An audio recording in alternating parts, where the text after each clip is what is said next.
Friends எல்லாருக்கும் வணக்கம். நம்ம இன்னைக்கு என்ன பார்க்க போறோம் அப்படின்னா, பீட்ரூட்டோட நன்மைகளை பத்தி தாங்க பார்க்க போறோம். நமது உடல் ஆரோக்கியமா இருக்கணும் அப்படின்னா, நம்மளுடைய அன்றாட வாழ்க்கையில காய்கறிகளை சேர்த்துக்கிறது ரொம்பவே நல்லது. ஒவ்வொரு காய்கறிகளும் தனித்துவமான நன்மைகள் கொண்டது.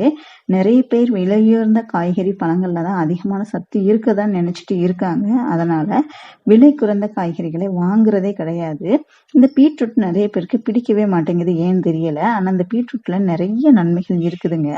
அதோட கலரை பார்க்கறதுக்கே பார்த்தீங்கன்னா ரொம்ப அட்டகாசமா இருக்கும். அதாவது மற்றவர்களை கவர்ந்து இழுத்துரும். அதே மாதிரிதான் இந்த பீட்ரூட் ஏராளமான மருத்துவ நன்மைகள் கொண்டதுங்க. அதே நேரத்துல விலை மலிவானது தான். பீட்ரூட்டை பொறுத்தவரை சில தீமைகளும் இருக்குது. இப்ப பீட்ரூட்டின் நன்மைகள் என்ன, அதை யாரெல்லாம் சாப்பிடலாம், யாரெல்லாம் சாப்பிடக்கூடாது அப்படின்னு பார்ப்போம்.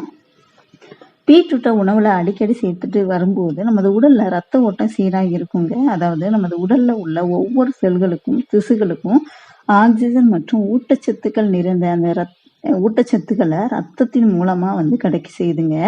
இந்த ரத்தத்தின் மூலம் ஆக்சிஜன் கிடைக்காத பட்சத்துல ஒவ்வொரு உறுப்பும் சரியா செயல்பட இயலாது. அதாவது சோர்ந்த தசைகள், மூச்சு வாங்குறதுல அதிக சோர்வு இருந்தது அப்படின்னா ரத்த ஓட்டம் சிறப்பா இல்லைன்னு தாங்க அர்த்தம். அந்த வகையில இந்த பீட்ரூட் ரத்த ஓட்டத்தை துரிதப்படுத்தும் மிக சிறந்த உணவு. அதே மாதிரி ரத்த சோகை, இந்த குறைபாடு, ரத்த குறைபாடு, அப்புறம் ஹீமோகுளோபின் எண்ணிக்கை குறைவா இருக்கும்போது ஏற்படும். பொதுவா உடல்ல ஹீமோகுளோபின் எண்ணிக்கை அதிகரிக்க இரும்புச்சத்து, ஃபோலேட், விட்டமின் B12 இந்த 3 சத்துக்களும் மிகவும் முக்கியமானது. இந்த சத்துக்களுமே 3 சத்துக்களும் பீட்ரூட்ல அதிகமா இருக்குது. அதனால ஹீமோகுளோபின் குறைபாடு உள்ளவங்க வாரத்துல 3 முறை இந்த பீட்ரூட் ஜூஸை குடிச்சு வந்தீங்க அப்படின்னா ஹீமோகுளோபின் அளவு அதிகரிக்கும், ரத்த சோகை நீங்கி உடல் சுறுசுறுப்பா இருப்பீங்க. அதே மாதிரி பீட்ரூட் உள்ள நைட்ரேட்டுகள் மனித உடல் நைட்ரிக் ஆக்சைடாக மாத்துது. இந்த நைட்ரிக் ஆக்சைடு ரத்த நாளங்களை விரிவடை செய்துங்க. இதனால ரத்த ஓட்டம் அதாவது சீரடைந்து ரத்தம் நல்லா சூப்பரா உங்களை உடல்ல எல்லா உறுப்புகளுக்கும் நல்லா போறதுக்கு வாய்ப்பு இருக்குது. ரத்த அழுத்தம் உள்ளவங்களுக்கு இது ஒரு வரப்பிரசாதம்னே சொல்லலாம். எனவே உயர் ரத்த அழுத்தம் உள்ளவங்க வாரத்துல 3 முறை இந்த பீட்ரூட் ஜூஸ் குடிக்கிறது நல்லது. உயர் ரத்த அழுத்தம் வேகமாக கட்டுக்குள்ள வருங்க. அதே மாதிரி இதில் உள்ள பொட்டாசியம் சத்து பார்த்தீங்க அப்படின்னா நரம்பு மற்றும் தசைகளின் செயலாக்கத்திற்கு உதவுது. குறைவான பொட்டாசியம் ஒழுங்கற்ற இதய துடிப்பிற்கு காரணமாக அமையும். இந்த பீட்ரூட்ல பார்த்தீங்க அப்படின்னா பொட்டாசியம் அதிகமாக இருக்கிறதுனால அதை அடிக்கடி உணவுல சேர்த்து கொள்ளும் போது இதய துடிப்பு சீராக இருக்கும். அதே மாதிரி இந்த நைட்ரிக் ஆக்சைடு ரத்த நாளங்களை நன்கு விரிவடை செய்து தேவையான ரத்த ஓட்டத்தை அதிகரிக்க செய்யுது. அதனால ஆண் மலட்டுத்தன்மை நீங்கி மின்னணுக்குடைய உற்பத்தி பெருகும், ஆண்மை தன்மை அதிகரிக்குங்க. பீட்ரூட் பார்த்தீங்கன்னா மிக குறைந்த கலோரிகளை கொண்டது. மேலும் இதுல எந்த ஒரு கொழுப்புமே கிடையாது. அதனால உடல் எடையை குறைக்கணும்னு நினைக்கிறவங்க பீட்ரூட் ஜூஸ் சாப்பிட்றது ரொம்ப நல்லதுங்க. அப்புறம் இதய நோய் மற்றும் பக்கவாதத்தை தடுக்க இந்த பீட்ரூட் ஜூஸ் மிக சிறந்ததுங்க.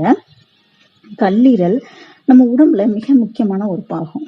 நமது உடல் உறுப்புகள்ல மூளைக்கு அடுத்து 2வது பெரிய உறுப்பு அப்படின்னா கல்லீரல் தாங்க. இந்த கல்லீரலை சுத்திகரிப்பு தொழிற்சாலை அப்படின்னு கூட சொல்லுவாங்க. ஏன் அப்படின்னா நம்ம சாப்பிடும் உணவில் உள்ள நன்மை செய்பவை மற்றும் தீமை செய்பவை தரம் பிரிக்கும் பணியை செய்யக்கூடியதான் இந்த கல்லீரலுங்க. அதனால கல்லீரல் நன்றாக இருக்க வேண்டியது அப்படிங்கிறது ரொம்பவே அவசியமான ஒண்ணு. இந்த கல்லீரல் நன்றாக செயல்பட அடிக்கடி பீட்ரூட் உணவுல சேர்த்துக்கொள்வது ரொம்ப நல்லதுங்க. அடுத்து டிமென்சியா அப்படின்ற மறதி நோய் மூளைக்கு ரத்த ஓட்டத்தை சீராக எடுத்து செல்வதில் தடை ஏற்படுவதில் பிரச்சனை. மறதி நோயினால் பாதிக்கப்பட்டவரோட செயல்பாடு படிப்படியாக பாதிக்கப்பட்டு அது நினைவாற்றல அதாவது சிந்திக்கும் திறன், உணர்ச்சிகளை கட்டுப்படுத்தும் திறன், உடல்நிலை செயல்பாடு இந்த மாதிரி எல்லாமே பாதிக்கப்படுங்க. இது பொதுவாக வயதான காலத்துல ஏற்படுகின்ற தீவிரமான நோய். மூளைக்கு ரத்த ஓட்டத்தை அதிகரிக்க இதில் உள்ள நைட்ரேட்டுகள் உதவுதுங்க. கர்ப்பிணி பெண்களுக்கு இதில் உள்ள ஃபோலிக் அமிலம் மிகவும் முக்கியமானது. இந்த ஃபோலிக் அமிலம் குழந்தையின் நரம்பு குழாய் குறைபாடுகளை தடுக்கிறதுல முக்கிய பங்கு வகிக்குதுங்க. மேலும் கருவுறுதல் பெண்களுக்கு தேவையான சத்துக்கள் நிறைஞ்ச அந்த பீட்ரூட், அந்த கருவுற்ற பெண்களுக்கு தேவையான சத்துக்கள் எல்லாமே இந்த பீட்ரூட்ல இருக்குதுங்க. அதே மாதிரி பீட்ரூட்ல உள்ள சத்துக்கள் பார்த்தீங்க அப்படின்னா புற்றுநோய் எதிர்ப்பு செல்கள், அதாவது அந்த புற்றுநோயை எதிர்த்து போராடக்கூடிய தன்மை இதுல இருக்குதுங்க. கேன்சர் செல்களை வந்து அழிச்சிரும். மேலும் அந்த பீட்ரூட்டை அடிக்கடி உணவுல சேர்க்கும்போது உடலில் உள்ள கழிவுகள், நச்சுக்கள் எல்லாமே வெளியேற்றப்படுதுங்க. அதே மாதிரி இந்த பீட்ரூட்ல பீட்டா கரோட்டின் நிறைஞ்சது இருக்கிறதுனால கண் புரை மற்றும் கண் பார்வை சம்பந்தமான நோய்கள் வராமல் தடுக்குதுங்க. பீட்ரூட் ஜூஸுடன் தேன் கலந்து சாப்பிட்டு வர அல்சர் வந்து குணமாயிருங்க. அதே மாதிரி பீட்ரூட் ஜூஸ் வாரத்துல 2 முறை எடுத்துக்கொண்டீங்க அப்படின்னா சருமம் வந்து பளபளப்பா இருக்கும். எப்போதும் முகம் பொலிவோடு இருக்குங்க. அதே நேரத்துல எதையுமே பாத்தீங்க அப்படின்னா அளவுக்கு மிஞ்சினால் அமிர்தம் நஞ்சு அப்படின்ற பழமொழி வந்து இந்த பீட்ரூட்டுக்கு பொருந்துங்க. டெய்லியும் வந்து பீட்ரூட் ஜூஸ் வந்து எடுத்துக்க கூடாது. வாரத்துல 2 இல்லைன்னா 3 முறை மட்டுமே எடுத்துக்கிடலாம். இதை யாரெல்லாம் சாப்பிடலாம் அப்படின்னா ஏற்கனவே சிறுநீர் கற்கள் உள்ளவங்க பீட்ரூட் ஜூஸ் எடுத்துக்கவே கூடாதுங்க. ஏன் அப்படின்னா இது வந்து ஆக்சலேட்டுகள் நிறைஞ்சு இதுல இருக்குது. பித்தப்பை மற்றும் சிறுநீரக கற்கள் உள்ளவங்க பீட்ரூட்டை எடுத்துக்கவே கூடாதுங்க. அதே மாதிரி யூரின் அமிலமானது உடலில் உள்ள அதிகமான மூட்டுகள்ல தங்கி மூட்டுகள்ல வலிமையை வந்து உண்டாக்கிடும். அது வலியை மூட்டு வலின்னு சொல்றோம்ல, அந்த வலியை வந்து உண்டாக்கணும். அதனால ஏற்கனவே மூட்டு வலி உள்ளவங்க அதிகமா பீட்ரூட்டை வந்து எடுத்துக்க கூடாது. அடுத்து டெய்லியும் வந்து பீட்ரூட் ஜூஸ் குடிச்சிங்க அப்படின்னா உடல்ல கால்சியத்தின் அளவு குறையும். இதனால எலும்பு சம்பந்தமான பிரச்சனைகள் ஏற்படும். ரத்த அளவு குறைவாக உள்ளவங்க பீட்ரூட் ஜூஸ் குடிக்கும் போது ரத்த அழுத்தம் இன்னும் குறைஞ்சிரும். குறைந்த ரத்த அழுத்தம் உள்ளவங்க இதை அதிகமா எடுத்துக்க கூடாதுங்க. அடுத்து சர்க்கரை நோயாளிகளும் இதை அளவோடு தான் எடுத்துக்கிறது நல்லது. ஏற்கனவே கல்லீரல் பிரச்சனை உள்ளவங்க அந்த பீட்ரூட் ஜூஸை அதிகமா எடுத்துக்க கூடாது. பொதுவாக எல்லாருமே பீட்ரூட் ஜூஸை வந்து வாரத்துல 2 இல்லைன்னா 3 முறை வந்து எடுத்துக்கிறது ரொம்ப நல்லதுங்க.